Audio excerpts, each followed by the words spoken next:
Red Rockers, c'est un collectif de producteurs de musique. Du coup, avec notre ancien bassiste, on était dans une colocation slash studio d'enregistrement et de répétition dans le Beaujolais. Et je crois que studio d'enregistrement, ça rime avec mixité sociale. Ça veut dire qu'on invitait des gens à jouer avec nous, à faire des émissions de radio, à faire des soirées où on écoutait de la musique un peu rare dans un certain ordre pour que ce soit un peu agréable. Et du coup, Red Rockers, c'est né de ça, en fait, de toute cette ambiance autour de la production de la musique.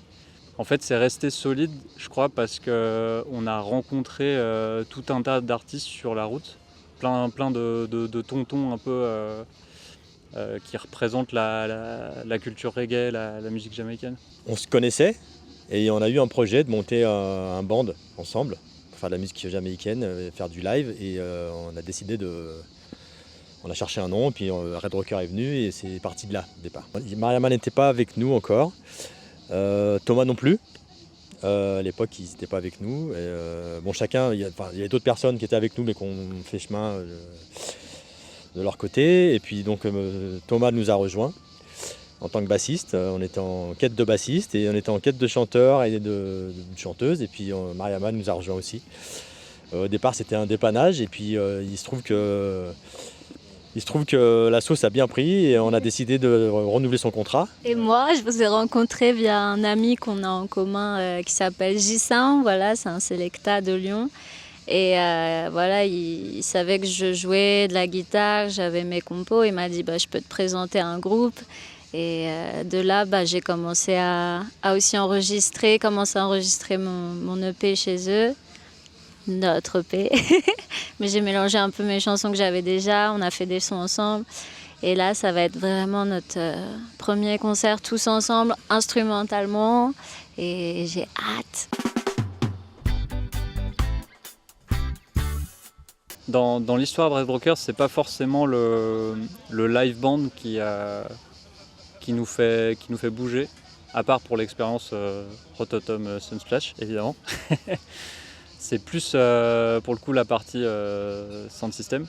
Le délire, c'est qu'on a des instrumentaux avec des vocaux personnalisés de chanteurs un peu de tous les bords, connus ou pas, et de tous les styles. Et en général, on joue la version produite et après on joue la version instrumentale et les gens viennent improviser dessus, quoi. Et comment on a rencontré des gens et comment on a un peu bougé de chez nous, c'est justement en invitant des nouvelles personnes à venir improviser sur notre musique. Le reggae, c'est une des premières musiques produites. C'est-à-dire qu'il y a à l'époque, à l'invention du mot reggae, c'est Toots Hibbert qui a inventé ce mot-là, de Toots and the Maytals. Bref, et à cette époque-là, en fait, on s'est mis à enregistrer la musique sur des supports pour pouvoir la réécouter, sur bande, sur vinyle, tout ce que vous voulez, quoi, les technologies de l'ancien temps. Et en fait, il y a une différence drastique entre nos deux oreilles qui entendent la musique en live et écouter un disque. Et la musique reggae, notamment, elle a profité de cette différence pour créer des nouveaux sons. Voilà. Pardon. Pas de souci. Pour rebondir un peu sur ce côté crossover qu'on peut avoir chez Red Rockers, où on n'hésite pas à mêler différents styles qui ont en apparence pas grand chose à voir. Je crois que ce qui fait le liant, le point commun entre tout ça, au-delà de la passion, on est clairement tous des forcenés de musique, quoi. On adore ça, c'est notre vie et on est à fond dedans. Notre amitié quand même, faut le dire. Faut le dire qu'on est potes chez Red Rockers. Mais au-delà de tout ça, c'est le reggae dub. Moi, il y a le mot dub qui flash fort là-dedans. Le dub, c'est vraiment le fait de mettre beaucoup d'effets, beaucoup de delay, un petit peu partout. Et vous avez sûrement déjà entendu cette devise quelque part. dans un autre contexte, c'est venez comme vous êtes, Red Rockers c'est un peu ça. On est tous arrivés avec des influences qui vont vraiment du métal à Björk, au grand classique reggae, latino. Et il n'y a pas de censure là-dessus, il n'y a pas de jugement ou d'hierarchie entre les musiques. C'est hyper important. Je parle pour moi, mais je ne sais pas si le groupe me suit, mais on hiérarchise à aucun moment tout ça.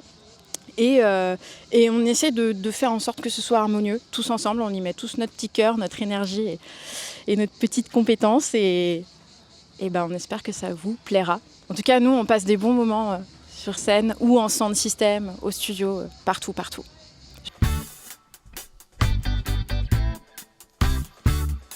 Après, je sais pas à quel point on s'éparpille ou pas. Je veux dire, c'est là, par exemple, tous les styles différents que tu as cités.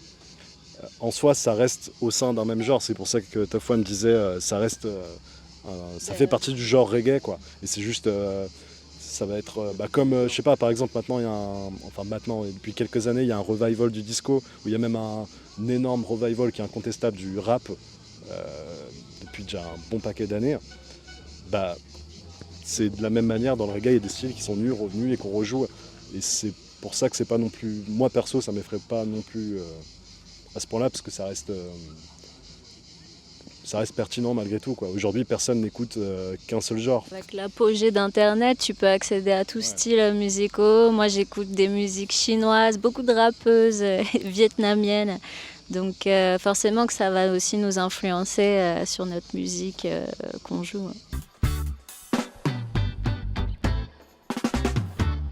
Déjà, le fait qu'elles soient deux sur scène, et chacune avec leur chanson à elle, mais que pendant que l'une chante lead, on va dire, l'autre l'accompagne en back, ça crée une énergie, il y a une méga complexité qui se fait. Déjà ça, c'est un apport, c'est juste le kiff sur scène, quoi, ou même sur scène ou en studio, quoi, ou en sound system justement. Donc c'est vrai que ça fait un petit moment là qu'on commence à faire ça plus en sound system justement, mais ça marche à chaque fois, quoi. Effectivement, elles ont chaque test à ton ambiance à toi, Mahama a son ambiance à toi, ses influences. Par exemple, sur un live comme ça permet de faire un set qui n'est pas patate tout le temps, ou au contraire posé tout le temps. Ça permet de pouvoir faire varier les morceaux. Moi, c'est vraiment un gros kiff de chanter avec Tess. Elle a effectivement son univers bien à elle. Et il y a un truc vraiment chouette qui se crée, une espèce d'alchimie comme ça, où je ne sais pas comment tu le vis, mais c'est pas un concours de chanteuses. C'est vraiment deux chanteuses qui chantent ensemble. Alors déjà, il peut y avoir cet effet lead et back vocal, chœur, mais il y a même des moments où clairement j'ai l'impression qu'on dépasse ce truc-là et ça part en duo en fait. C'est vraiment chanter ensemble. Et ça rejoint aussi, je le vis comme ça chez Red Rockers, on est tous musiciens. Alors avec des postes différents. Et c'est vrai que souvent les postes de chanteurs ou chanteuses ont tendance à être très très mis en avant. Mais pour ma part, je me considère musicienne.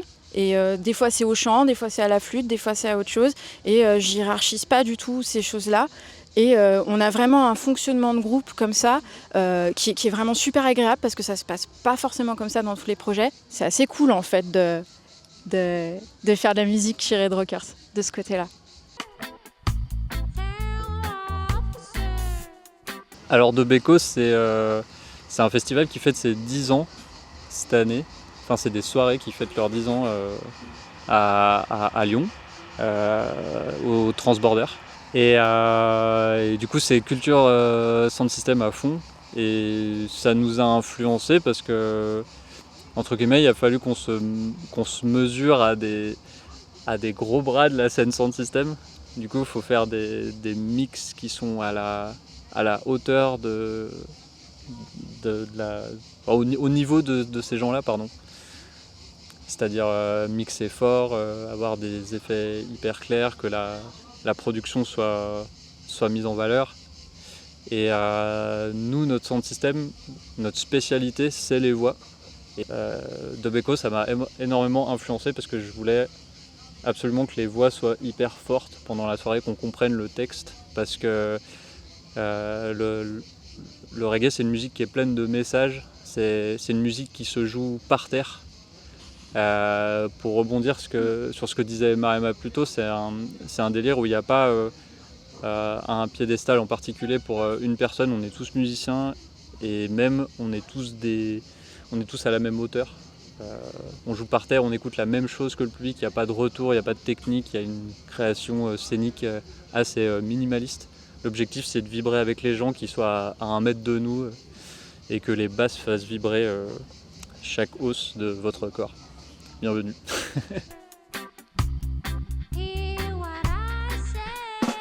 Je pense que c'est bien parce que du coup ça touche autant des publics espagnols, portugais et enfin toutes les personnes voilà, qui vont parler ces langues, ils vont pouvoir se reconnaître. Personnellement la musique c'est la chose qui m'a fait le plus voyager dans ma vie. En Colombie, au Burkina Faso, en Thaïlande et clairement chanter dans plusieurs langues ça fédère, ça permet d'être compris. Enfin, c'est tout bête mais je suis allé jouer les productions de Red Rockers à Bogota. J'ai fait faire des intros spécialement pour cette soirée-là à mes confrères de Red Rockers et c'était parfait quoi. Ils ont été très touchés en fait.